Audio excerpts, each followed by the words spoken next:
adventures in research. How do you do, ladies and gentlemen, and welcome to another in the series of weekly programs dealing with the thrilling adventures to be found in the field of scientific research, as told by the men of science themselves. And here, ready to take us adventuring, is Dr. Phillips Thomas, research engineer of the Westinghouse Research Laboratories in East Pittsburgh, Pennsylvania. Thank you, Paul, and hello, everyone.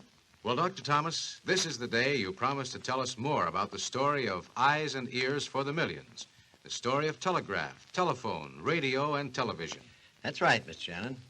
We've already told the story of the first regularly scheduled broadcast of November 2nd, 1920, over the newborn radio station, KDKA, nursed into being by Dr. Frank Conrad, and thus turning what had been a dream into a reality, harnessing the swift, invisible energy, electricity, for communication. Yes, and where do we go from there, Dr. Thomas? Well, behind the triumph of that day lay a century of brilliant achievement. Men had always dreamed of using electricity to span space with words and messages, even before they knew what an electric cell or generator looked like. That old urge, curiosity. Yes, but curiosity with a definite purpose and goal. It was late in October of 1832 when Samuel F.B. Morse, a well-known painter, returned to America after a few years of study abroad. On the home voyage, Morse had caught the bug after talking with a learned professor on the newly discovered wonders of electricity. Yes, there are a great many things, amazing, wonderful things, that will come out of this new discovery. I could wish that I were 20, no, 30 years younger, so that I might help in the development of this wonder, electricity. The story you have told of this new power kindles the imagination, sir. Why, there are no limits to the possibilities. I can almost see the wheels of your eager imagination turning in your head, Mr. Morse. What are you thinking? I was just thinking, this new strange power might be used, as you said, for many things like sending messages. Well, thank you, Professor. And now, if you'll excuse me, I must put some thoughts on paper before I forget. Ah, youth and imagination. Who can stop them in their progress? My word, time for lunch. Samuel Morse had plans for his telegraph when he left the ship, but 12 years of hard work, experimentation, and disappointment were to follow before he could perfect his device and prove it to a doubting world. 12 years is a long time to devote to one thing, and just an idea on paper at that. Yes, it is, but a very brief period of time as compared to the countless men of science and others who have devoted a whole lifetime to one idea or cause and never lived to see the final results of their work. Yes, I see what you mean, Dr. Thomas. They supply the idea in the first place, work on it without too much success, and others come along and put the finishing touch to it, and there it is. Exactly. Ours is an impatient world which is not too much concerned with names and personalities, but which wishes only to see the results of their labors. Thus it has ever been with pioneers. Well, to get back to our story, it was on May 24th, 1844, that Samuel Morse sat in the Supreme Courtroom of the nation's capital, surrounded by the statesmen who had finally been persuaded to help him. In Baltimore, at the other end of the first real telegraph line, was Alfred Vail, the young man who had worked for years with Morse to help him develop his instrument.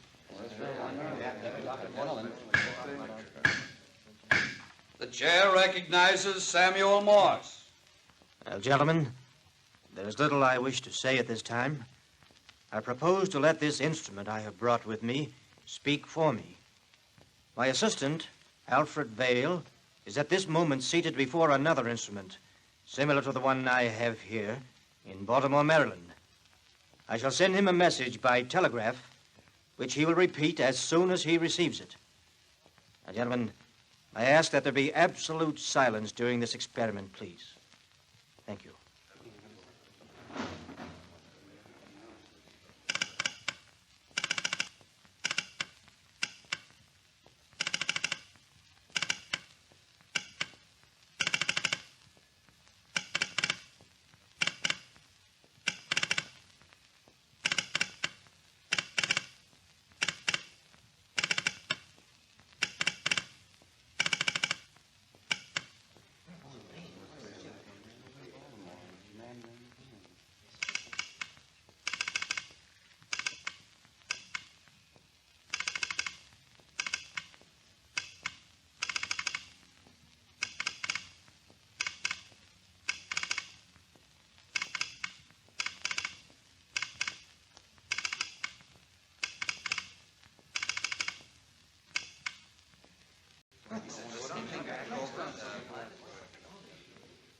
Yes, as the astonished statesmen listened, their doubts vanishing, the message sent by Samuel Morse in Washington to Alfred Vail, Baltimore, was repeated, word for word. What hath God wrought? The first great long-distance message sent by electricity. That must have been a mighty proud day for those two, Dr. Thomas, and for everyone connected with that first telegraph. Yes, and an exciting day for history, too, Mr. Shannon. I can imagine. What was Morse's invention like?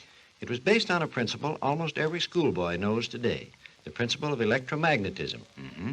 When an electric current flows through a wire, it creates a magnetic field around the wire. Yes? If the wire is wound around a soft iron bar, the magnetic field about the wire is concentrated in the iron, making the iron a strong magnet as long as the current continues to flow. I see. Well, what happens when the current stops flowing? As soon as the current stops, the iron loses its magnetism. Such a magnet is called an electromagnet. Well, what kind of a telegraph key did Morse use, Dr. Thomas? His key was nothing more than a switch which opened and closed an electric circuit at the touch of a finger. At the receiving end, this current ran through the coils of an electromagnet, whose force could be used in a number of ways, so that the pen point made a mark on a moving tape, or it could be recorded on the moving tape, or it could attract a bar of metal which clicked down when current flowed through the electromagnet and sprang back when the current stopped. Must have taken a lot of brains and engineering ability to figure that out, I'd say. Indeed, yes. Well, what about the code they used, Dr. Thomas? The code was one that was worked out by Morse and Vail, a code representing letters and numbers by dots and dashes, so that it was a simple matter for a person receiving the message to interpret the clicks or the long and short lines on the moving tape. Morse's code is still in use today in modern telegraphy. Yes, I remember learning the Morse code when I was a Boy Scout.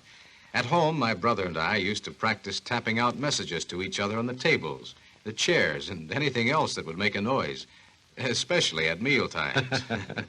That was probably as easy a way as any to say, pass the butter, without saying, please. Yes, it was. Well, getting along with our story here. About 20 years or so after Morse and Vail sent their epoch-making message, a British physicist and mathematician published an essay that caused some excitement in high scientific circles. I say, this is the most extraordinary thing I ever heard. Just listen to this. I am convinced that there must exist electric impulses just like light waves, but of a different length. And then he goes on to say, there are probably other waves longer than light waves which cannot be detected by the eyes. In every other respect, the waves are exactly the same as light waves. That's extraordinary. A very nice theory, of course. After all, it's only on paper. What does all that mean, Dr. Thomas? Well, this British physicist was James Clerk Maxwell, who had done a little mathematical figuring. It seemed to him, as his essay read, that there must exist electric impulses just like light waves, but of different lengths. Yes? Now, light waves as we know them today are electromagnetic radiations, which travel through space at the rate of 186,000 miles a second. The waves are very short, ranging in length from the tiny violet light waves, about 16 millionths of 1 inch long, to the somewhat longer waves of red light, 26 millionths long. Gosh, I can't even imagine anything that short. Well, Dr. Thomas, what did that remark mean? A very nice theory, of course, but only on paper. Well, you see, there seemed to be no way of proving it except by intricate mathematical calculations. And was it proved? Well, patience, Mr. Shannon. We have to move along now to the year 1887, when a youthful physics professor at a high school in Karlsruhe, in Germany, Heinrich Rudolf Hertz, told the world of some amazing experiments that he had been performing for the past 2 years. Experiments that showed beyond the shadow of a doubt that James Clerk Maxwell's figuring was correct. Good. Then it was proved after all, even though it was much later. Heinrich Rudolf Hertz. That name is very familiar to me, Dr. Thomas. It should be, Mr. Shannon. Hertz is called by many the father of radio. In fact, radio waves are often referred to as Hertzian waves. Oh, sure. That's right. Well, what kind of experiments was he performing? Well, briefly, he discovered that when he made a spark leap across a gap in an electrical circuit, he produced electromagnetic waves like the ones Maxwell had predicted. How did he discover them? To detect the waves, Hertz used a small hoop of wire which held 2 balls of metal a short distance apart. Yes? The waves from the spark made another electric spark jump almost instantaneously between these 2 metal balls, you see? With this simple apparatus, Hertz was able to prove everything that Maxwell said. He showed that the waves traveled through space with the same speed as light, and that they could be reflected or bent, just like light. But more than that, he opened the door to the possibility of sending messages electrically, without wire. And in a way, it proves what you were saying, Dr. Thomas, about one man devoting his life to an idea or a theory and another man finishing it. Yes, it does, doesn't it? Well, what happened after Hertz made his experiment announcement? A great many things. By 1895, many great men were hot in pursuit of capturing these waves that Hertz had described. One in particular was not very widely known, for he was only a young man of about 21, the son of a wealthy Italian banker. But in 1895, this young man, Guglielmo Marconi, was launching an experiment which was destined to grow into an enormous contribution to the world. Marconi, wireless telegraphy.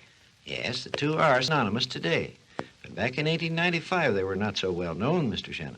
And very few persons even knew about Marconi's experiments at that time. What kind of experiments were they, Dr. Thomas? Well, in his father's garden, outside the city of Bologna, young Marconi had rigged up a spark gap similar to the one Heinrich Hertz had used in his experiments. But leading from this gap were two wires, one buried in the ground and the other carried high aloft in the air. Yes?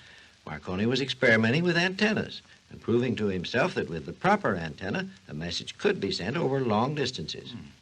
That same year, 1895, he succeeded in sending a message to his father a mile away. That was progress, all right. Yes, but he wasn't satisfied. He dreamed of sending a message across the ocean. That sounds just like a scientist.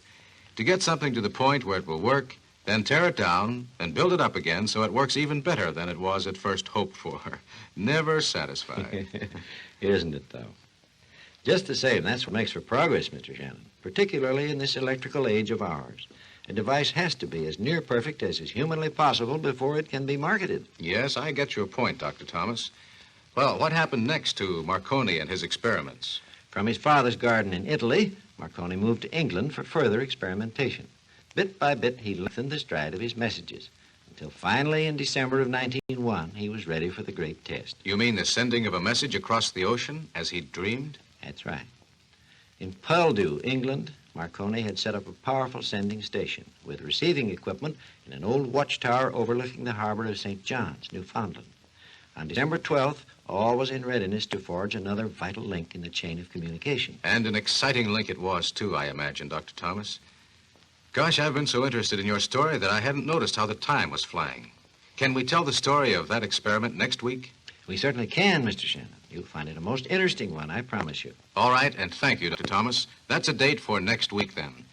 Ladies and gentlemen, you have just heard another in the series of programs titled Adventures in Research.